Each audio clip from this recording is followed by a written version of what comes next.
BPSC level ही है, BPSC level.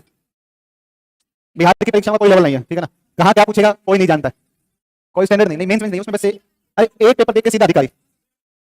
लेकिन उसमें बहुत बढ़िया पेपर है, आप देख के आना, पता नहीं है कौन कब क्वालिफाई हो जाएगा उसमें ना। फीस क्यों नहीं देते भाई तुम लोग पीछे वाले बच्चे? 3 बैच तुम्हें, 2 बैच देखे हैं, सुबह टेस्ट वाला और शाम का बैच है ना, 2 बैच है ना, और टेस्ट है। सुबह का प्रैक्टिस बैच हो गया, ये सॉरी तुम्हें देखो 4 महीना पढ़ाएंगे। अरे बैठ जा, क्या बाबा जी कर रहे हैं, लगभग 4 महीना पढ़ाएंगे, ठीक है। सुबह प्रैक्टिस पूरा बैच मिला है तुम्हें, टीचर सबने पढ़ा रहे हैं, सारे लोग उसने पढ़ा दिया, पूरा थ्योरी क्लास का तुम्हें बैच मिल गया, पूरा जो सैटरडे संडे टेस्ट होता है टेस्ट मिल गया। और रुपया कितना दिया है? 1000। 1000 रुपये लिया ना भाई, 2 बैच मिले ना, तो 2 मान लो, चलो 2 बैच टेस्ट मान लो, तो अगर 4 महीना एक बैच चलता है तो 2 बैच कितने हो गए? 8 महीना। 8 महीना का कितना रुपया पड़ा? 1000। और 8 महीने लगभग 10 महीने के आसपास चला जाएगा पूरा। 10 महीने की फीस कितनी ली ऑफलाइन की? 1000। 10 महीने की एक ऑफलाइन की फीस कितनी है? 1000 रुपया है। प्रति माह कितना बना? 100 रुपया। प्रतिदिन कितना बना? 30 रुपया, 33 रुपया, इतना बना, लगभग 35 मान लो।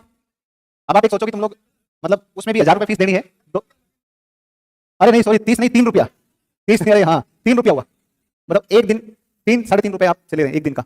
आप एक बार विचार करके देखना, 1 लीटर पानी 10 रुपये खाता है। सुन तो लो, सुन तो लो, बात नहीं सुनोगे। 1 लीटर पानी कितने रुपए का? 10 रुपये का। 10 का मान लो, आप कम से कम ना, कम से कम केजीएस का पानी एक दिन का 20 रुपये का पी जाते हो, और तुमसे फीस ली जाती है 3 रुपया। अगर मैं गलत कह रहा हूँ तो बताओ आप मुझे। और उसमें भी तुम क्या कह रहे हो? 3 रुपये में नहीं देंगे, फ्री में पढ़ेंगे, खान सर का कोचिंग फ्री में पढ़ेंगे भाई। इसलिए आपको विचार करने की जरूरत है। चलो कोई बात नहीं, तुम फीस नहीं दो तो भी ठीक है, चला लेंगे काम जैसा भी, लेकिन कम से कम अनुशासन जरूर बनाए रखा करो ना। फ्री में पढ़ा रहे हैं, फ्री में भी पढ़ा रहे हैं, मान लो 1000 रुपया 4 महीना, 2 3 बैच, कोई फीस थोड़ी होती है कोई। मैं बता रहा हूँ, आप कैलकुलेशन कर लेना। आप इससे ज्यादा का पानी पी जाएंगे, लाइट जल रही है, एसी चलता है, पंखा चलता है, तमाम जो चीजें हैं वे सब अलग है, बोर्ड की बिजली जलती है, टीचर्स की सैलरी जाती है। इस दुनिया में इससे सस्ता कोई पढ़ा ही नहीं सकता है ना, ये ध्यान रखना। और सारे टीचर्स कौन कौन है? टीचर्स वैसा नहीं है कि लो भाई किसी से भी पढ़वा दिया, है कि नहीं? सब अच्छे टीचर, खुद खान से पढ़ाते हैं, मैं पढ़ाता हूँ, बाकी जो टीचर्स ज्ञान सर हैं, सुनामी सर हैं, वगैरह वगैरह जितने भी लोग हैं सब अच्छे टीचर हैं। सुनामी सर ऊपर क्लास ले रहे हैं, अब क्लास शुरू करें। आपने को मोटा मोटा पढ़ना है, जितना मैं बताऊं अगर आपको उससे ज्यादा आता है तो ये नहीं सोचेंगे मास्टर को कम आता है इससे ज्यादा हम ही बता देंगे ना, ऐसा नहीं सोचना है। मतलब बात ये है कि कम पढ़ना ही कम है, ठीक है ना, पढ़ाई ही कम करनी, ठीक है। और उसमें मोटी मोटी चीजें पढ़नी पड़ेंगी, ठीक है। तो बुध से बात शुरू करते हैं, कल लास्ट में कहाँ पढ़ा था? बुध पर, ठीक है। तो बुध से मरकरी से हम अपनी बात शुरू करते हैं। तो ये ले, हेलो मोटो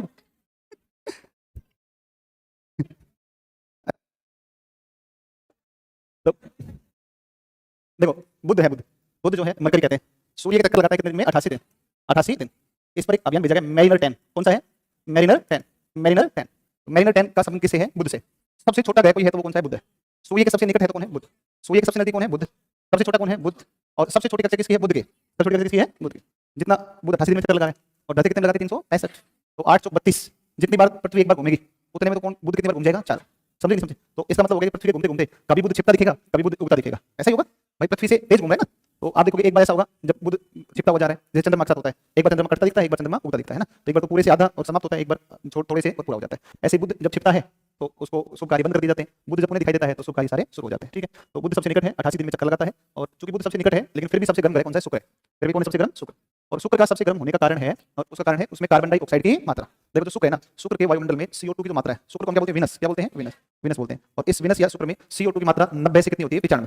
देखो हमारे वायुमंडल में CO2 की मात्रा 0.36 नहीं 0.03 0.038, या मतलब 36 पहले बढ़ते थे, फिर हल्की सी CO2 की मात्रा बढ़ गई है, और अभी कुछ कुछ जगह पर मिलता है तो 04 आ गया है।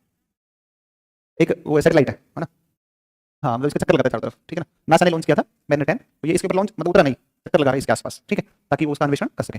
तो इसका देखो हमारी पृथ्वी में 0.038% है, 0.036% से थोड़ी सी बढ़ी तो कह दिया कि ग्लोबल वार्मिंग हो रहा है। और जिसके वायुमंडल में 95% CO2 उसकी हालत देखो आप एक बार, है कि नहीं। और CO2 जो भी ज्यादा है तो दिन के समय में, मतलब दिन के समय में क्या, जिस तरफ दिन होगा शुक्र पर, उस हिस्से में आप समझो कि बहुत भयानक तापमान होता है, 450 डिग्री सेल्सियस तापमान, इतना तापमान चला जाता है। और रात होगी तो रात होते के साथ क्या हो जाएगा? तापमान बहुत ज्यादा कम चला जाएगा, घट जाएगा। इसलिए तापमान का जो अंतर है, दैनिक तापांतर, वो दैनिक तापांतर सर्वाधिक किसमें मिलता है? बुध का मिलता है। अब देखो बुध जो है, बुध और शुक्र दोनों को कहा जाता है सांझ का तारा और भोर का तारा, दोनों को कहा जाता है, बुध को भी कहा जाता है और शुक्र को। देखो एक बात को समझो कि पृथ्वी पर से हमें बुध भी दिखता है और पृथ्वी पर से कौन भी दिखता है आसानी से? शुक्र। लेकिन दोनों जो विकल्प होते हैं तो एक को चुनते हैं, और वो चुना जाता है कौन सा? शुक्र। कि भाई शुक्र को भोर का तारा या सांझ का तारा कहते हैं, क्योंकि एक तो शुक्र बुध की तुलना में बढ़ा जाता है। जैसे ये होता है सिस्टम कि जैसे सूर्य है और यहाँ पर आपका कौन है? मान लो यहाँ पर बुध मान लो, यहाँ पर मान लो शुक्र मान लो, यहाँ पर कौन मान लो? पृथ्वी मान लो, यहाँ पर मान लो, यहाँ पर पृथ्वी। तब अपनी अपनी कक्षा में क्या लगा रहे हैं? चक्कर लगा रहे हैं, ठीक है ना। ऐसे सब अपनी अपनी कक्षा में चक्कर लगा रहे हैं, सब लगा रहे हैं अपनी चक्कर। तो सूर्य का प्रकाश देखो, सूर्य का प्रकाश इस पर गिरा बुध पर, बुध से रिफ्लेक्ट होकर किस पर गया? धरती के ऊपर गया। ऐसे ही किस पे गिरा? शुक्र पर गिरा, शुक्र से रिफ्लेक्ट होकर किस पर गया? धरती पर। समझे नहीं समझे? तो जब ये इस प्रकार से प्रकाश जब पड़ता है रिफ्लेक्शन होकर के, तो ये चमकते हुए दिखते हैं। भाई कैसे क्या हो रहा है कि मान लो कोई वस्तु है, तो जैसे एसी है, तो लाइट किस पे पड़ी होगी, एसी पर, फिर एसी से रिफ्लेक्ट होकर यहाँ पे आएगी, तब ना हमें कुछ दिखाई देता है। ऐसा तो है, और क्या होता है, ऐसे दिखाई देता है। तो अपने धरती पर खड़े हैं मान लीजिए, इधर बुध है, ऊपर कौन है, शुक्र, ये है सन है, तो सन की रेज बुध पर पड़ेगी, शुक्र पर पड़ेगी, फिर रिफ्लेक्ट होकर धरती पे आएगी, फिर हमें वो सामने दिखाई देंगे ऊपर, ठीक है, सॉरी ग्रह दिखाई देंगे। तो बेसिकली क्या होता है कि बुध को न मान के और शुक्र को भोर का और सांझ का तारा इसलिए कहते हैं क्योंकि एक तो बुध पृथ्वी के नजदीक है, बुध की तुलना में शुक्र आकार में बड़ा है, और बुध से ज्यादा चमकीला कौन है, शुक्र, क्योंकि CO2 की मात्रा इसमें अधिक। तो अगर कभी विकल्प ऐसा हो कि शुक्र नहीं आए, कि सांझ का तारा भोर का तारा कहलाता है, और विकल्प में शुक्र है ही नहीं, तो फिर बिना सोचे समझे कौन मान लेंगे, बुध। समझ में आ गई बात? अगर दोनों है तो फिर कौन सा आएगा आपका, शुक्र। यही क्वेश्चन है जो तुम्हारा गलत हो सकता है। तो ध्यान रखना, दोनों ही सांझ के तारे भोर के तारे हैं, लेकिन शुक्र को इसलिए कहते हैं क्योंकि पृथ्वी के नजदीक, आकार में बड़ा और जो है चमकीला जाता है, इसलिए शुक्र को कहते हैं। बाकी नहीं तो दोनों ही है, भोर का और सांझ का तारा। और इन दोनों के ही, शुक्र के और बुध के, कोई भी उपग्रह नहीं, कोई उपग्रह नहीं है, बिना उपग्रह घुमाई करते हैं, ठीक है। फिर इसके बाद में चलते हैं, तो शुक्र जो है, शुक्र और अरुण दो ऐसे, बाकी सब तो जो घूमते हैं, ये दो ऐसे हैं जो अपनी कक्षा में बाकी अन्य ग्रहों की तुलना में उल्टा चक्कर लगाते हैं। बाकी सब ऐसे जा रहे हैं, ये भाई साहब बताइए, तुम जाओ ऐसे, मैं ऐसे आ रहा हूँ। तो अपनी कक्षा में अन्य ग्रहों के विपरीत चक्कर लगाने वाले कौन है, एक तो शुक्र है और एक अरुण है, यूरेनस। अरुण और शुक्र ये दो अपनी कक्षा में विपरीत चक्कर लगाते हैं, उल्टा चक्कर लगाते हैं बाकी की तुलना में, ठीक है ना। तो ये कुल मिला के बात है। शुक्र के बारे में और क्या बताऊँ आपको, सबसे गर्म है, सबसे चमकीला कौन सा है, शुक्र ही है, शुक्र ही है, ठीक है ना। तो शुक्र ही है। अगला फिर कौन आता है, पृथ्वी। पृथ्वी को कहते हैं कौन सा, नीला, कौन सा कहते हैं, नीला ग्रह कहते हैं, नीला ग्रह कहते हैं। नीला ग्रह क्यों कहते हैं, क्योंकि पानी जाता है, तो आसमान से जब देखते हैं तो कैसा दिखाई देता है, नीला, सैटेलाइट से, है ना। सैटेलाइट से पता चलता है कि मतलब 71% भाग पर क्या है, पानी, इसलिए नीला ग्रह के रूप में जानते हैं। तो नीला ग्रह कौन सा कहलाता है, तो नीला ग्रह कहलाता है आपका पृथ्वी। पृथ्वी का एक चंद्रमा जो है वो एक, वो क्या है, एक इसका नेचुरल सैटेलाइट है। प्राकृतिक उपग्रह पृथ्वी का कौन है, चंद्रमा। चंद्रमा पृथ्वी का एकमात्र प्राकृतिक उपग्रह है। पृथ्वी का एकमात्र प्राकृतिक उपग्रह कौन सा है, और वैसे तो फिर बहुत सारे हैं, सबने अपने अपने सैटेलाइट लॉन्च कर रखे हैं, है ना, तो मतलब सब भेजते हैं। फिर आप देखो इसके बाद पृथ्वी के बाद में कौन आता है, अच्छा फिर पृथ्वी को देखो आप, पृथ्वी की बात करोगे तो पृथ्वी के अंदर कितनी परतें पाई जाती हैं, तीन। कितनी परतें पाई जाती हैं, तीन परतें हैं पृथ्वी की। और पृथ्वी की तीन परतों में एक परत है जिसको बोलते हैं सियाल। कौन परत है, सियाल। एक परत का नाम है सीमा, एक का नाम है निफे, एक का नाम है निफे। तो एक सियाल है, एक सीमा है, और एक क्या है, निफे। सियाल, सीमा और निफे। देखो सियाल जो है ना, सियाल, ये सियाल जो परत है इसमें आपका आता है सिलिका, और एक कौन सा आता है, एल्यूमिनियम। एक सिलिका है और एक कौन सा है, एल्यूमिनियम, सिलिका और एल्यूमिनियम। एक सिलिका और एक कौन सा है, एल्यूमिनियम। सीमा जो है ना, इसका नाम है सिलिका, और एक कौन सा है, मैग्नीशियम। सिलिका प्लस एक कौन सा है, मैग्नीशियम है। सिलिका और एक कौन सा है, मैग्नीशियम। और एक कौन सा है आपका निफे, इसमें कौन सा है, निकिल, और कौन सा है, फेरस। निकिल और एक कौन सा है, ferrous. Nickel, ferrous, silica, magnesium, silica और एल्यूमिनियम। सियाल, सीमा और निफे, तीन परतें हैं। ये बीपीएससी ने पूछा था ये प्रश्न, तो पिछले साल से पिछले साल, और ये पूछा था कि सियाल में क्या क्या मिलता है, तो सिलिका और एल्यूमिनियम, सिलिका और मैग्नीशियम, निकिल और फेरस। तो फेरस का घनत्व ज्यादा होता है, इसलिए सर्वाधिक घनत्व वाली परत कौन सी है, सबसे आंतरिक, और सबसे आंतरिक कौन सी है, निफे। इसका घनत्व सबसे ज्यादा मिलेगा, निकिल और फेरस। इसका घनत्व सबसे कम मिलेगा, सिलिका और एल्यूमिनियम का, ठीक है ना। एक ये है। पृथ्वी की भूकंपीय तरंगों के अध्ययन के आधार पर तीन परतें कौन कौन सी है, तो ऐसे में देखोगे आप तो तीन परतें आपकी कौन कौन सी है, तो इस पर आपके पर्वत, पठार सब मिलते हैं, है कि नहीं। तो तीन परतें कौन कौन सी हैं, एक परत सबसे पहले इसको बोलते हैं कौन सी, इसको बोलते हैं क्रस्ट। क्या बोलते हैं, क्रस्ट। इसको क्रस्ट या इसको क्या बोलते हैं, भूपर्पटी। क्या बोलते हैं, क्रस्ट या भूपर्पटी। एक परत है जिसको बोलते हैं कौन सी, इसको बोलते हैं मेंटल। क्या बोलते हैं, मेंटल या इसको बोलते हैं प्रवार। आप क्या बोलते हैं, प्रवार। और एक आपकी परत है जिसको बोलते हैं कोर। क्या बोलते हैं इसको, कोर। इसको बोलते हैं कोर। कोर बोलते हैं या इसको अंतरतम बोलते हैं, अंतरतम बोलते हैं, अंतरतम बोलते हैं। देखो मोटी मोटी बात अगर पूछो, मोटी मोटी जब, तो ये है पूरी पृथ्वी का घनत्व है 5.5 ग्राम पर सेंटीमीटर क्यूब, है ना। देखो संपूर्ण पृथ्वी का जो घनत्व है, संपूर्ण पृथ्वी का घनत्व, तो संपूर्ण पृथ्वी का घनत्व है ना वो कितना है, तो वो है 5.5 ग्राम पर सेंटीमीटर क्यूब। 5.5 ग्राम पर सेंटीमीटर क्यूब। इसका मतलब समझते हो ना, इसका मतलब अगर हम एक ऐसा टुकड़ा लें, ऐसा टुकड़ा ले कोई जिसकी लंबाई 1 सेंटीमीटर, चौड़ाई 1 सेंटीमीटर और मोटाई भी 1 सेंटीमीटर, इतना सा एक टुकड़ा लेते हैं कान का, और उसका जो वेट होगा वो उसका उतने सा का वेट कितना होगा, 5.5 ग्राम होगा।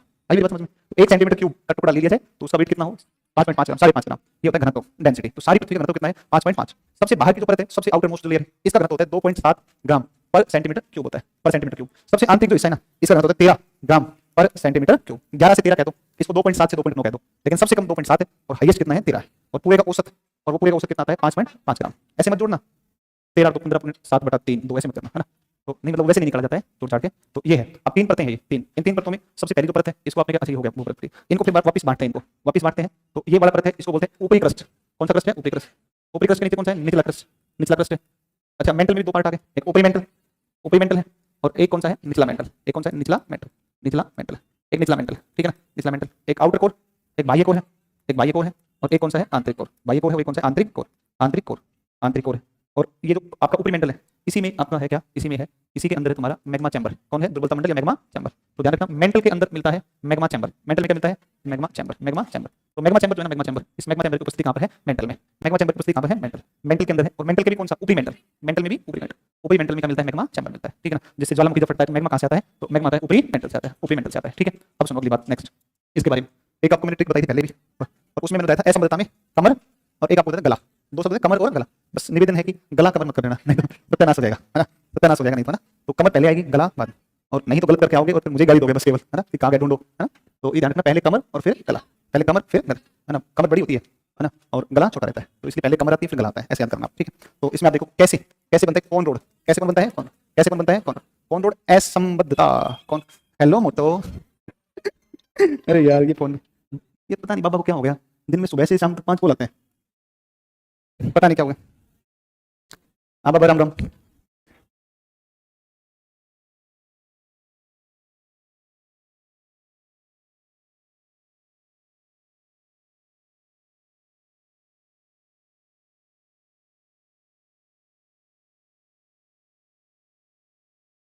हेलो हे बाबा।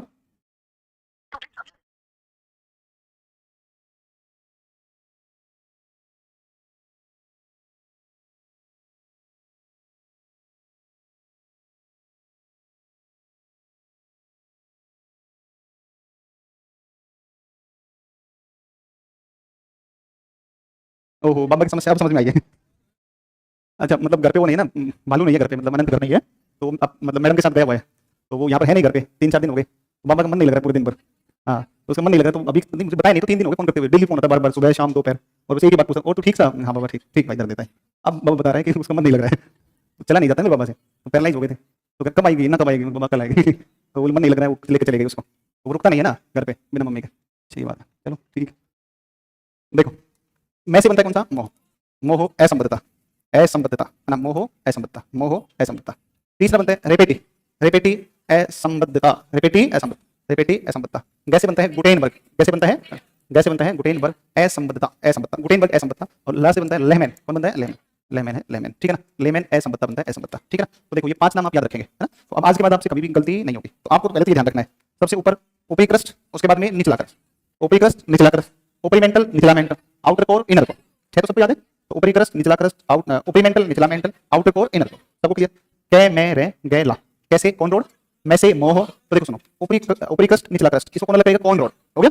फिर आपका आ गया ऊपरी क्रस्ट निचली क्रस्ट, फिर आ गया ऊपरी मेंटल, ऊपरी मेंटल आ गया, दिमाग में इमेजिनेशन हो रहा है, तो आप ऊपरी मेंटल और उसके ठीक ऊपर है निचला क्रस्ट, इसको अलग कै मैं मोह। फिर इसके बाद में देखो ऊपरी मेंटल निचला मेंटल, इसमें रे कै मैं रे, दो वाली तीसरा रेपेटी, फिर आपका आ गया कौन सा, इसके बाद आ गया निचला मेंटल, और निचला मेंटल के ऊपर कौन है, निचला मेंटल, और फिर उसके नीचे कौन है, आउटर कोर। तो निचला मेंटल आउटर कोर में आता है कौन सा, लेहमैन, गुटेनबर्ग, और फिर आपका लास्ट में आता है आउटर कोर और इनर कोर, ये कौन सा है, लेहमैन, ये लेहमैन है। तो ये 6 प्लेयर याद रखनी है, और ये आपको ऐसा बताएं, ये पहले भी मैंने बताई क्लास में, फिर से बता दिया भाई। देखो ऐसे तो कुछ पता ही नहीं है क्या पूछेगा, मैं आपको फिर बहुत ईमानदारी से बता रहा हूँ, क्योंकि मैं जानता हूँ कि जितना पढ़ाना चाहिए उससे मैं बहुत कम पढ़ा रहा हूँ ना, बराबर समझे नहीं समझी। मतलब मान लो कि पश्चिमी घाट के अंदर 400 सेंटीमीटर बारिश हो रही है, और अपने मरुस्थल में 50 सेंटीमीटर हो रही है, बात समझे नहीं समझे, तो अपने 400 सेंटीमीटर बारिश करने में सक्षम है, लेकिन जानबूझकर आपने कितना कर रहे हैं, 50 सेंटीमीटर, समझे नहीं समझे, ताकि ये भी ना हो कि नहीं पढ़ाया है ना।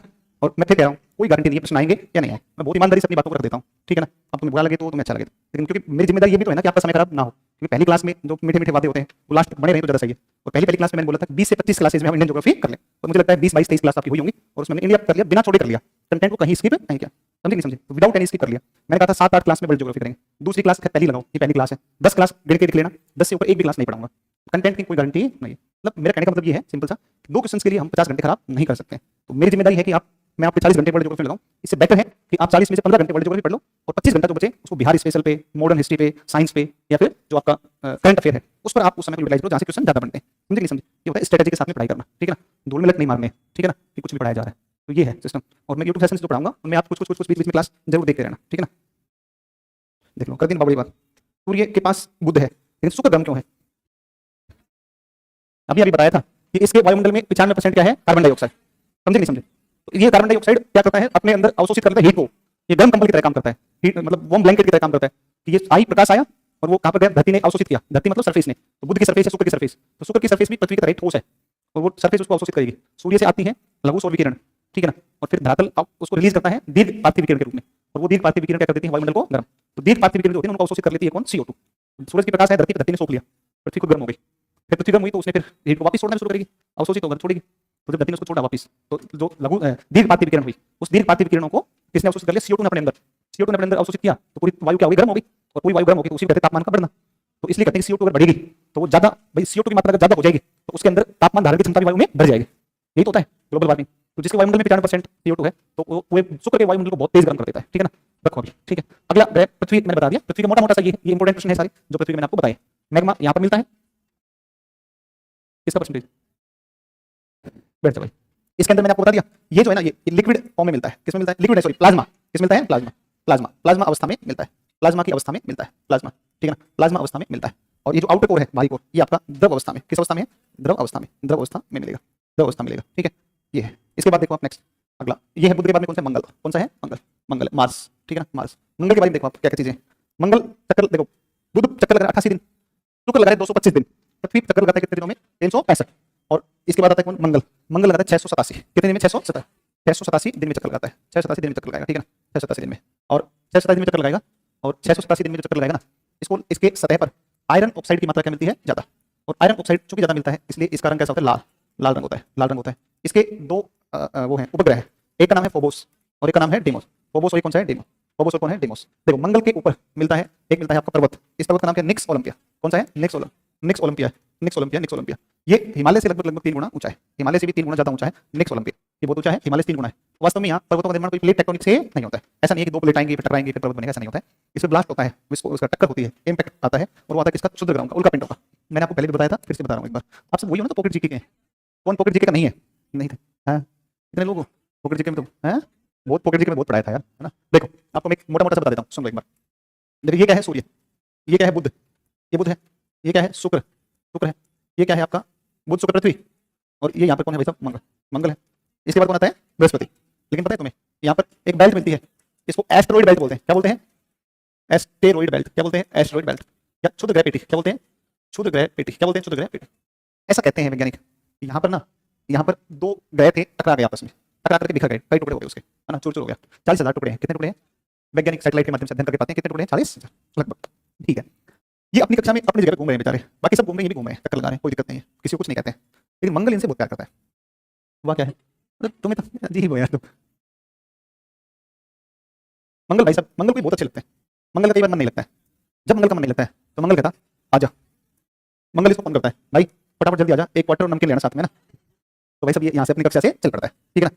मंगल का फोन आया, मंगल कह रहा भाई जल्दी फटाफट हाफ लेना, क्वार्टर लेना, जो मिलो लेना, ये बोला ठीक आया भैया, जल्दी आया। अब मंगल को कोई एजेंट कॉल आ गया, मंगल को कॉल आ गया एजेंट, जैसे मंगल को एजेंट कॉल आया, मंगल फटाफट फटाफट निकल गया। ये भाई साहब यहाँ पहुंचा, निकल करके देखा, मंगल तो जान लिया, जी आके फोन करे, कहा भाई वेट कर रहा हूँ, मुझे मैं निकल गया, तो बोला मैं ये क्वार्टर यही कौन पीगा, तो कहता कोई बात है, तो एक काम कर, तो चल तू अभी आगे घूमिए, जब तक तो आगे चल, जब तक वापस पे मिलते हैं, थोड़ी देर में आता हूँ काम करके। ये भैया आगे चल देता है, ये भैया आगे चलता है, तो इसको आगे चलते चलते कौन मिल जाती है, पृथ्वी, पृथ्वी मिल गई। पृथ्वी पूछती है भाई साहब कहाँ चल दी, तो ये कहता है कि क्वार्टर है, नमकीन है, चलो बताओ क्या मूड, बोला आ जा, कोई दिक्कत नहीं, आ जा, इसको बुला लेती है। पृथ्वी क्या करती है, अपनी ओर आकर्षित कर लेती है, ठीक है ना, और फिर ये आकर धरती पर टकरा जाते हैं। इनको कहते हैं, इनको बोलते हैं उल्का पिंड, क्या बोलते हैं, उल्का पिंड, उल्का पिंड, उल्कापात, इस घटना कहते हैं उल्कापात, ठीक है ना, मेटियोर्स इनको बोलते हैं। लेकिन जब ये पृथ्वी के वायुमंडल में प्रवेश करते हैं तो भाई साहब ये जलना शुरू कर देते हैं, और जब ये जलना शुरू करते हैं तो जलते जलते जलते जलते जलते जलते और ये जलते रहेंगे, और जलते हुए जो है ना, ये जलते हुए, सर क्लास ज्योग्राफी का 10 क्लास में समाप्त करना सही बात नहीं है, 15 कीजिए थोड़ा फास्ट के साथ। लेकिन मतलब 10 क्लास से नहीं है, मतलब ये है कि उतना कम से कम आपको बता दें जितना आपकी परीक्षा में काम का, मेरी बात समझिए, इसका मतलब ये है कि उतना कंटेंट पढ़ा दिया जाएगा जितना क्लास 6 से 10 की एनसीईआरटी में लिखा हुआ है। मेरी बात समझे नहीं समझे, उसमें भी कुछ ना कुछ ऐड करके पढ़ा देंगे, ठीक है, एनसीईआरटी से थोड़ा सा ज्यादा ही पढ़ा देंगे, है कि नहीं, ऐसा थोड़ी है कि सब छोड़ के भाग रहे कोई, ना ना, चल बात करवा के देखो इसमें। तो ये पृथ्वी के वायुमंडल डिपेंड करते हैं। अब पृथ्वी का वायुमंडल थोड़ा सा डेंस है, घना है, पृथ्वी के वायुमंडल में जैसे एंटर करेंगे तो घर्षण लगता है, घर्षण लगता है तो भाई साहब जलने लगते हैं, तो उनको कहते हैं टूटते हुए तारे, शूटिंग स्टार, क्या कहते हैं उनको, शूटिंग, है कि नहीं। आपने फिल्म देखी है, क्योंकि मैं झूठ नहीं बोलता, देखिए गोविंदा की, अच्छा, तो आप देखो शूटिंग स्टार, इसके बारे में ये कहा जाता है कि टूटते हुए तारे को देख करके जो मन्नत मांगी जाती है वो पूरी हो जाती है, ऐसा थोड़ी होता है। देखो तो इस प्रकार से ये क्या होते हैं, इस प्रकार से पृथ्वी के उसमें आ जाएंगे। हाँ अब देखो, पहले इनको आकर्षित किसने किया, मंगल ने, मंगल आगे निकल गया अपनी कक्षा में, मंगल से नहीं टकरा पाए, पृथ्वी के गुरुत्वाकर्षण प्रभाव में आगे पृथ्वी ने खींच लिया, अगर जल गए तो ठीक है, नहीं जले तो धरती पर आकर के फिर टकरा जाएंगे, गड्ढा करेंगे। ऐसे 3 टुकड़े, ऐसे 3 टक्कर हुई भारत में 3 जगह पर, एक रामगढ़, रामगढ़ महाराष्ट्र, बुल्ढाना जिला महाराष्ट्र का, ठीक है, और इसका नाम है लोनार। एक सिवा क्रेटर महाराष्ट्र ना मध्य प्रदेश, सिवा कहाँ पर है, मध्य प्रदेश, और एक आपका है रामगढ़, और ये है रामगढ़ राजस्थान। इस प्रकार के 3 टुकड़े भारत में 3 टक्कर मानी जाती है, बातें समझ में नहीं। तो ये उल्कापिंड कहां से आते हैं, तो क्षुद्र ग्रह पेटी, एक प्रश्न भी हो गया। दूसरा तुम्हारी परीक्षा में पूछ सकता है कि क्षुद्र ग्रह की पेटी कहां पर है, तो आप कहोगे मंगल और बृहस्पति के, ये प्रश्न भी आपके पेपर में आ सकता है, बड़ा इंपॉर्टेंट क्वेश्चन है। तो इस तरीके से मंगल के ऊपर जब ये उल्कापिंड टकराता है, तो जब मंगल, अधिकांश केस में तो क्या होता है कि मंगल आगे निकल जाता है, लेकिन फिर भी आप देखोगे तो मंगल के सतह पर दुनिया भर के क्रेटर हैं। आप कभी इमेज देखना मंगल की, मार्स, तो मंगल की फोटो में देखो दुनिया भर के गड्ढे हैं मंगल पे, बहुत सारे क्रेटर हैं, क्योंकि उल्कापिंड आते हैं टकराते हैं, आते हैं टकराते हैं, मंगल नजदीक है, मंगल इनको क्या करता है, अपनी तरफ अटैक करता है, इस प्रकार का सिस्टम रहेगा। और जब मंगल टकराता है ना, मंगल से टकराते हैं तो गड्ढा बनता है, और जो गड्ढा बनता है ना, उस गड्ढे, अच्छा एक चीज बताओ, जब सतह पर गड्ढा बनेगा, बड़ा सा गड्ढा बनेगा, तो उसके अंदर जो चट्टानें पड़ी हैं, वो चट्टानें साइड में खिसकेंगी नहीं खिसकेंगी, तो वो चट्टानें ही ऊपर खड़ी हो जाती है, उसी को कहते हैं पर्वत। तो मंगल पर पर्वतों का निर्माण होता है तो उल्का पिंडों की टक्कर से, प्लेट वर्टिक नहीं, उल्का पिंडों की टक्कर, उल्का पिंडों की टक्कर से बनते हैं मंगल के ऊपर बड़े बड़े पर्वत। तो एक निक्स ओलंपिया ऐसा पर्वत है, एक ओलंपस मॉन्स करके है ना, वो ज्वालामुखी है सबसे ऊंचा, पूरे ब्रह्मांड में सबसे ऊंचा ओलंपस मॉन्स ही ज्वालामुखी है, और निक्स ओलंपिया पूरे ब्रह्मांड का सबसे ऊंचा क्या है, पर्वत है, ये ध्यान रखना। इसके बाद चलते हैं नेक्स्ट, अगली बात पर चलेंगे, अगली बात पर चलेंगे। एक सेकंड रुको, मैं तुम्हें एनसीईआरटी का कुछ दिखाता हूं, है ना, एनसीईआरटी का कुछ दिखाता हूं, उसको देख लो आप एक बार, 1 मिनट समय दो आप बस केवल, यार इसमें तो आ ही नहीं रहा है।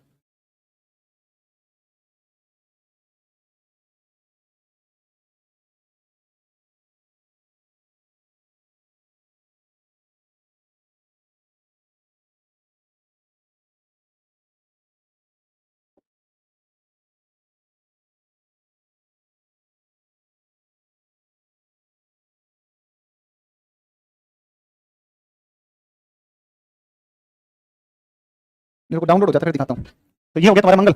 और मंगल के बारे में जो डिमोस है, डिमोस, इस डिमोस का ध्यान रखना। डिमोस हमारे सौर मंडल का सबसे छोटा उपग्रह है। देखो तो उपग्रह होते हैं ना, उनको चंद्रमा भी कहते हैं। उपग्रह क्या बोलते हैं? चंद्र, मून भी बोलते हैं, मून। तो इसके दो उपग्रह मंगल के, एक तो कौन सा है जिसका नाम है कौन सा? फोबोस। और एक कौन सा है? डिमोस। और डिमोस पूरे सौर मंडल का सबसे छोटा। ये हो गया। अब सुनो, आप दूसरी बात पर आता हूँ। और दूसरी बात पर आप आओगे तो दूसरा आता है अगला कौन सा, जिसको बोलते हैं कौन सा? बृहस्पति। अच्छा, मंगल के ऊपर मंगल मिशन भेजा गया 5 नवंबर 2011 को। कब भेजा गया? 5 नवंबर 2011 को। इसका नाम था मोम। क्या नाम था? MOM। क्या नाम था? MOM, मोम। तो मोम भेजा गया। और मोम जो था ना, मोम, इसका नाम था मार्स ऑर्बिटर मिशन। क्या नाम था? Mars orbiter mission. Mars orbiter mission था, मोम नाम था इसका, ठीक है ना, मोम।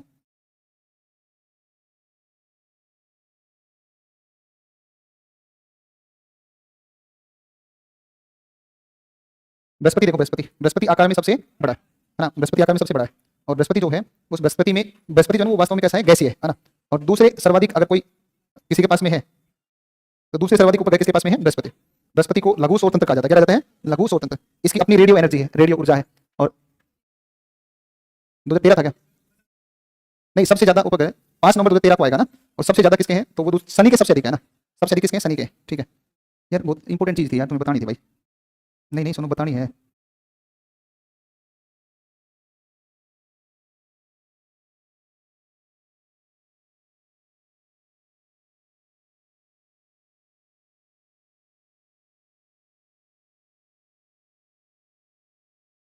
7वीं क्लास में है।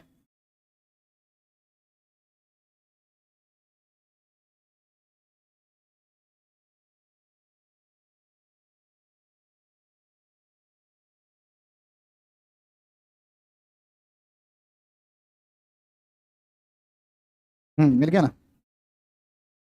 भाई? ये लगा रही बोर्ड पर, भेजूं?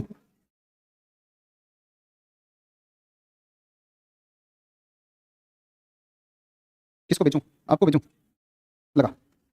आगे देखो, बृहस्पति। तो बृहस्पति को लघु सौर तंत्र कहते हैं। और बृहस्पति आकार में सबसे बड़ा है। लघु सौर तंत्र कहते हैं। क्या कहते हैं? लघु सौर तंत्र। लघु सौर तंत्र कहते हैं। लघु सौर तंत्र कहते हैं। इसके अंदर अपनी रेडियो ऊर्जा भी है, रेडियो ऊर्जा भी है। और इसका एक सैटेलाइट है बृहस्पति का, और इसका नाम है गैनीमीड। कौन सा है? Ganymede, Ganymede, Ganymede. और गैनीमीड है ना, गैनीमीड। देखो, इधर मंगल है और इधर कौन सा है? बृहस्पति। बृहस्पति का गैनीमीड पूरे सौर मंडल का सबसे बड़ा है। और मंगल का डिमोस सौर मंडल का सबसे छोटा है। सबसे छोटा, सबसे छोटा है। इसके बाद आता है कौन? शनि। कौन आता है? शनि। शनि आता है। और शनि जो आता है, शनि, इस शनि की अगर बात करेगा, शनि की बात करेगा, तो शनि जो है ये आकार में दूसरा सबसे बड़ा है। शनि आकार में दूसरा सबसे बड़ा है। कहाँ गया उस बच्चे का क्वेश्चन? अरे यार, कहाँ गिर गया? नहीं यार, वो कतन कहाँ गिर गया? चलो देखो, किसका था? कौन था वो बालक क्वेश्चन? किसका था? किसका था क्वेश्चन? आपने पूछा था, हाँ ठीक। देख भाई, देख देख लो, बस इतना याद कर लेना, इससे ज्यादा कुछ याद मत करना ना। एनसीईआरटी के जितने बॉक्स हैं, डिब्बे, उन डिब्बों में से क्वेश्चन आते हैं, ठीक है ना। तो एनसीईआरटी में जो दिया हुआ, देखो क्लास 7 में मिलेगा। पृथ्वी के आयतन का केवल 1% हिस्सा परपटी है। पृथ्वी के कुल आयतन का 1% किसमें है? परपट, क्रस्ट में। पृथ्वी के कुल आयतन का कितना परसेंट है? 1%। पृथ्वी के आयतन का कितना परसेंट है? 1%। 84% मेंटल और 15% हिस्सा किसमें है? कोर में। 84% किसमें है? मेंटल। और बाकी 15% किसमें? 14%, 15% किसमें है? कोर। तो कुल आयतन के 1% क्रस्ट, 1% किसमें है? क्रस्ट में। तो 1% आ गया तुम्हारा, सबसे पहले 1% क्रस्ट में आ गया। और बाकी जो है 1% तो क्रस्ट है, 84% तुम्हारा मेंटल है, और 15% तुम्हारा कोर। 15% क्या है? कोर। 15% कोर है। तो ये आ गया तुम्हारा परपटी, एक आ गया मेंटल और एक आ गया कोर। तो 1 84 और कितना है? 15। ये भी प्रश्न आते हैं कई बार, ये वाले, हाँ ऐसे ही आते हैं। देखो, इग्नियस चट्टानों में पढ़ते हैं, इग्नियस चट्टान। इग्नियस जो चट्टान है, आग्नेय। इग्नियस शब्द किस भाषा से है? लैटिन। सेडिमेंटरी भी किससे है? लैटिन। लेकिन मेटामॉर्फिक शब्द है, ग्रीक वर्ड है। ये प्रश्न इसी डिब्बे से पूछेगा, बस वो पूछेगा कि मेटामॉर्फिक वे चट्टानें जो कि किसी चट्टान के जो है जिसके भौतिक और रासायनिक गुणों के बाद नई चट्टान बनती है, उसे मेटामॉर्फिक या फिर उसको हम अवसारी रूपांतरित चट्टान कहते हैं।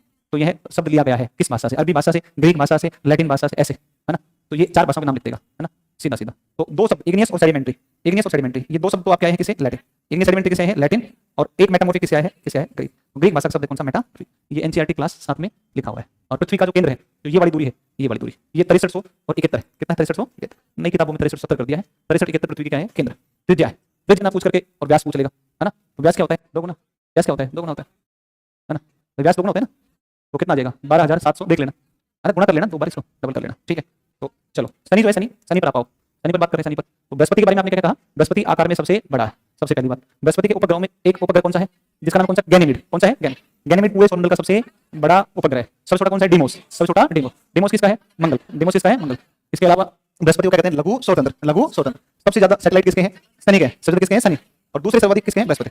जो पहले हम पढ़ते थे, जब पढ़ा करते थे कि सबसे अधिक ग्रह बृहस्पति के, ठीक है ना। लेकिन लगातार अन्वेषण होता रहता है, खोज होती रहती है ना, अनुसंधान होता रहता है कुछ ना कुछ। तो नई उसमें पता चला है कि ज्यादा किसके हैं? शनि के, ठीक है। फिर आप देखोगे तो इसके बाद आता है कौन सा? शनि के बाद बृहस्पति के बाद कौन सा? शनि।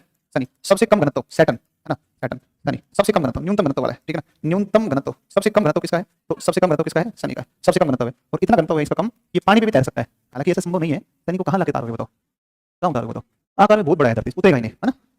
झूठ मूठ के क्वेश्चन है ना, ऐसे प्रश्न थोड़ी होने चाहिए भाई, ऐसे काल्पनिक प्रश्न थोड़ी होने चाहिए। जैसे प्रश्न आता है अगर वायुमंडल नहीं होगा तो फिर कोई सोचने वाला नहीं बचेगा भाई, नहीं होगा तो, और जो अगर शनि को उतार ही दिया तो फिर बचे क्या, है कि नहीं। पहले बात तो शनि को लाओ धक्के मार मार के, वो भी नहीं ला सकते हो, है कि नहीं। तो हालांकि इतना कम है कि ऐसा मानते हैं कि अगर चलो शनि का कोई टुकड़ा या शनि को लाकर पानी को उतार दे महासागर में तो वो तैरेगा, है ना, डूबेगा नहीं, क्योंकि कम है, लेकिन उतनी भी कम नहीं है कि पानी तैर जाए, है ना। लेकिन शनि की घनत्व सबसे कम है, 0.9 ऐसा है लगभग, ठीक है, पानी से भी कम आएगा। शनि का एक उपग्रह है, इसको बोलते हैं टाइटन। कौन सा है, टाइटन। टाइटन पूरे सौरमंडल में दूसरा सबसे बड़ा उपग्रह है, तो गैनीमेड के बाद दूसरा सबसे बड़ा कौन सा है, टाइटन, है ना, टाइटन। और टाइटन और शनि की चारों तरफ रिंग पाई जाती है, रिंग वलय, 7 वलय पाए जाते हैं, 7 वलय या 7 क्या मिलती है, रिंग्स, है ना। कितने हैं, 7। और एक मिशन भेजा गया था इनके अध्ययन के लिए, कैसिनी हाइगेन। कौन सा था, कैसिनी हाइगेन। तो शनि के वलयों के अध्ययन के लिए कैसिनी हाइगेन मिशन अमेरिका ने भेजा। अमेरिका ने सारे मिशन सबसे पहले किसने भेजे हैं, अमेरिका। नासा बहुत आगे है, बहुत आगे, है ना, बहुत आगे। भले ही मोदी जी की कुर्सी ट्रम्प खिसका दे, है ना, लेकिन भाई बहुत आगे रिसर्च के मामले में, खूब पैसा खर्च करता है ना। और निजीकरण भी है, उसका कारण है निजीकरण, क्योंकि निजी कंपनियों को निवेश के लिए मतलब ऑप्शन खुले हैं वहाँ पर। अपने यहाँ ना रेल केवल भारत सरकार ही चलाएगी, चला लो, चलाते रहो, घाटे से बाहर नहीं आएगी कभी भी, है कि नहीं। आपकी ये कंपनियां भेल है और ये बड़ी बड़ी कंपनियां, ये कुछ एक कंपनी छोड़ दो, बाकी लगभग सरकार घाटे में रहती है। प्रॉफिट में देखते हो तो भारत सरकार सब घाटे में, करप्शन इतना है, खा जाते हैं लोग पूरा, है ना, सब खा जाते हैं, कुछ नहीं छोड़ते हैं। भारतीय है ना हम, इतने करप्ट है हम दुनिया में। आप सबसे अग्रणी देश में मानना अपने आप को, बुरा लगता है भाई मुझे सच में बहुत ही। अभी तुम भी थोड़े दिन में यही सब करोगे, है ना। हाँ सच में करोगे, मुझे पता है ना, हाँ सच में तुम यही करोगे, देखना तुम, मेरे तो पकड़ में मत आ जाना कभी, है ना, ठीक है। उस न्यूनतम घनत्व किसका है, शनि। आकार में दूसरा बड़ा ग्रह कौन सा है, शनि। इसका एक उपग्रह कौन, टाइटन। कौन सा है, टाइटन नाम का एक जहाज भी था, है ना, टाइटन डूब गया था वो 100 साल बाद, मतलब उसके वो मिले, मतलब डूबने के 100 साल बाद। बताओ कितनी बड़ी बात। मतलब आप समझो कि जब टाइटन बना था, आप एक बार इमेजिनेशन करके देखो आप, जब टाइटन बना था तो किसी ने कहा था कि टाइटन ऐसा जहाज है जो कभी डूब ही नहीं सकता है। पहली ही राइड में डूब गया, पहली बार में, मतलब वो निकला था वापस, कभी दोबारा आया ही नहीं। आप समझो, मतलब जिसके लिए ये कहा था कि तो डूब ही नहीं सकता है, इसलिए ओवर कॉन्फिडेंस बहुत खराब चीज है कि नहीं, बहुत खराब चीज। देख चलो तो ठीक है, शनि हो गया। कैसे नहीं ध्यान रखना, वलय किसके चारों तरफ पाए जाते हैं, इसके शनि के चारों तरफ पाए जाते हैं वलय, रिंग्स पाए जाते हैं। हाँ, इसके बाद में एक आता है अरुण। कौन आता है, अरुण। अरुण आता है, अरुण, ठीक है, अरुण आता है, अरुण, अरुण, ठीक है, अरुण आता है। Uranus, Uranus, Uranus. हम एग्जांपल बहुत तगड़े सेट करते हैं, भारतीय है ना, बहुत तगड़े एग्जांपल सेट करते हैं। फलाना दरोगा लगा था उसका लड़का, देख 3 मंजिल कोठी बना ली और 50 लाख रुपए उसके अकाउंट में भी एफडी करवा रखी है, और 2 गाड़ी भी ले आया है ना। ऐसे करते हैं, एग्जांपल बहुत तगड़े सेट करते हैं। ये नहीं कहेंगे कोई भी कि देखो अब्दुल कलाम सड़क पर पड़ करके और मिसाइल मैन बन गया, ना ना ना ना। 12वीं पास, अडानी भारत का सबसे बड़ा उद्योगपति बन गया, ये एग्जांपल नहीं ना। उसको देखो दरोगा ही तो है बस, खाली एक छोटा सा, और क्या है, 2-2 करोड़ रुपए कमा लिए, इतना पैसा, गाड़ी, है कि नहीं। एग्जांपल बहुत तगड़े सेट है। भांग पी है, भांग पी करके लोग, भांग पी के कहेंगे कोई बात नहीं, भगवान भी तो भांग पीता है। भगवान नहीं पीते, भगवान भी भांग पीते हैं, नहीं। तो एग्जांपल हमारे पास में इतने तगड़े। पृथ्वी घूमता है तो हम सबको पता क्यों नहीं चलता है। तो भगवान भांग कभी पीता नहीं है, भगवान के ऊपर भांग चढ़ाई जाता है। और उसका कॉन्सेप्ट ये था वास्तव में कि भगवान जब अपने गले में विष धारण कर सकता है तो उसका मतलब ये होता है, भांग चढ़ाने का, धतूरा भांग नहीं चढ़ाते हैं, उसका कॉन्सेप्ट ये था कि हे ईश्वर, जब आप इसको विष को धारण कर सकते हैं तो मैं, मेरे अंदर ये बुरी आदत है, मैं नशा करता हूँ, ये मैं भी आपके ऊपर अर्पित कर रहा हूँ कि इसको भी आप ही समेट लो, छोड़ने के लिए होता था कॉन्सेप्ट। और इन्होंने क्या सेट किया, ना प्रसाद है बाप बाप अपने प्रसाद है। हम भारतीय ऐसे उल्टे सेट एग्जाम्पल करेंगे, लंका लगा देंगे पूरे देश की, सब लंका हमने सब बर्बाद कर दिया, सच बता रहा हूँ मैं, हमने पूरी भारतीय अस्मिता को बर्बाद कर दिया सच में। पृथ्वी घूमती है, हमें पता नहीं चलता है, वो इसलिए नहीं पता चलता क्योंकि पृथ्वी में एक साथ 2 गतियां हैं। एक साथ कितनी गतियां हैं, 2 गतियां, ठीक है ना। हाँ, पृथ्वी घूमती हमें पता तब चलेगा जब एकदम से पृथ्वी रुक जाए। अगर घूमती घूमती पृथ्वी एक बार रुक जाए ना, तुरंत ब्रेक, इमरजेंसी ब्रेक लग जाए, तो हम पे क्या होगा, हम सीधे सब पलट जाएगा पूरी धरती, आप समझ रहे हो, मतलब धरती सब कुछ बाहर फेंक देगी, समझे नहीं समझे, एक समय के लिए। जैसे गाड़ी होती है, अच्छा जब रेल चलती है, ट्रेन चलती है, तो अब ट्रेन चलती है तो आपको लगता है कि ट्रेन चल रही है। कई बार ऐसा हुआ होगा कि आप ट्रेन में बैठे हो, बगल की ट्रेन देख के लगता है कि वो चल रही है, और होता है कि आप नहीं चल रहे, ऐसा नहीं होता है। ऐसा इसलिए होता है क्योंकि ट्रेन के साथ हम भी गति करते हैं, कोई नहीं। धरती के अंदर एक साथ 2 गतियां होती है, धरती अपने एक्सिस पर घूमती घूमती सूर्य की तरफ घूम रही है। परिक्रमण और परिभ्रमण दोनों गतियों के एक साथ होने के कारण पृथ्वी की गति का एहसास नहीं होता है। उसका कारण है, ये वैज्ञानिक कारण तो यही है इसका, ठीक है ना। ये मंगल 687 दिन में घूमता है ना, मंगल कितने 687, बृहस्पति लगभग 11.5 साल और 9 माह के आसपास लगभग इसका है, और लगभग 12 वर्ष में घूमता है। और सर भूगोल समझ में नहीं आ रहा है, आप पूछ कीजिए। देखो भूगोल समझ में कैसे आएगा बताओ, समझना पड़ता है ना उसके लिए। तो फिर उसके बाद में आप देखोगे तो अगला कौन सा है, अरुण, और अरुण के बाद कौन सा है, वरुण। तो सबसे दूर कौन सा है, वरुण, सबसे दूर कौन सा है, वरुण। और वरुण जो है वो सबसे ठंडा है, वरुण सबसे दूर है तो सबसे ठंडा, सबसे दूरी पर सबसे ठंडा है, ठीक है। फिर एक आता है आपका कौन सा, इसके बाद आता है प्लूटो। कौन आता है, प्लूटो। प्लूटो, प्लूटो नाम सुना है, प्लूटो, प्लूटो, इसको बोलते हैं यम, क्या बोलते हैं, यम।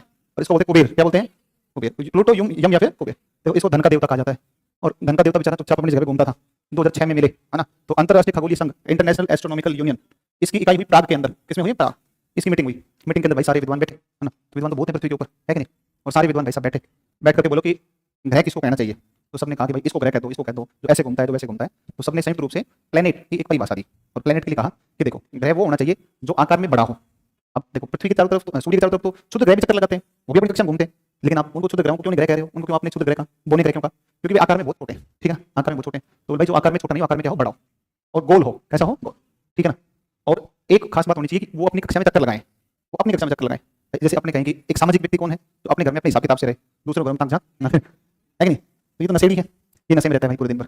ये भाई साहब घूमता घूमता घूमता घूमता इसका पता नहीं क्या मन करता है। इसके बगल में पड़ता है कौन? वरुण। कौन पड़ता है? वरुण। ये घूमेगा घूमता घूमता इसकी कक्षा में चक्कर मार जाएगा। तो चल देख के आता हूँ क्या हुआ है, ठीक है ना। ये क्या करता था? वरुण की कक्षा में क्या मारता था? चक्कर, ठीक है ना। और चूंकि वरुण की कक्षा में चक्कर लगाता था कौन? प्लूटो। तो वैज्ञानिकों ने कहा ना, इसको हटाओ ग्रहों की श्रेणी में। क्यों हटाओ? बोले सब ठीक है, सारे गुण अच्छे हैं, 9 ग्रह मानते हैं, लेकिन एक गंदी आदत। बोले क्या? बोले वरुण के घर में चक्कर मारता है, इसको मार करो। हैं? क्या अभिषेक? क्या? हाँ, नियत साफ है, हाँ बिल्कुल बिल्कुल। ऐसे आप में भी कई ऐसे होंगे, ठीक है। देखो ये जो है वरुण की कक्षा में चक्कर लगा था, इसलिए प्लूटो को 2006 में, कब? 2006 में इसको ग्रहों की श्रेणी से बाहर निकाल दिया, ठीक है। तो ये अभी फिलहाल ग्रहों की श्रेणी में शामिल नहीं, ठीक है। फिर भाई साहब इससे पूछा कैसा लग रहा है? कैसा लग रहा है? हमने आपको बात कर दिया, बोले तुम कुछ भी करो, आपने तो ऐसे रहेंगे, आपने कोई फर्क है नहीं, आज भी चक्कर मारता है। बताओ, आपने ग्रहों की श्रेणी से बात कर दिया, और क्या इसका कोई फर्क पड़ा? कोई फर्क नहीं पड़ा, कोई फर्क नहीं। आज भी प्लूटो वरुण की कक्षा में चक्कर मारता है, इसलिए प्लूटो होना चाहिए हर व्यक्ति को ना। प्लूटो नहीं होता है, कई लोगों घर में कई आदमी नहीं होते हैं, इतना ऐसा आदमी होता है कई बार ढीठ, उसको गाली निकाल दो कोई फर्क नहीं पड़ता है, मार दो नहीं फर्क पड़ता है, रोटी दे दोगे तो ठीक, नहीं दोगे पड़ोसी खाएगा, कोई फर्क नहीं पड़ता है। होता नहीं होता प्लूटो? तो व्यक्ति का स्वभाव कैसा होना चाहिए? प्लूटो जैसे, ठीक है ना। प्लूटो जैसा स्वभाव होना चाहिए। और हमारे साथ उल्टा होता है ना। अपने को कोई कुछ भी कह देगा तो फिर कई दिनों तक गमों में डूब जाएंगे, है ना, परेशान हो जाते हैं। इसलिए भी प्लूटो बन जाना चाहिए अपने को, कि चाहे कोई कुछ भी कहे फर्क नहीं पड़ना चाहिए, है कि नहीं? तो खैर ठीक है, आज के लिए इतना ही काफी है, बाकी पढ़ाएंगे 5:30 क्लास, ठीक है। नहीं ये हो गया, हो गया, पढ़ाएंगे ना। इसको ऑफ कर दो, फिर इनसे बात बतानी इनको।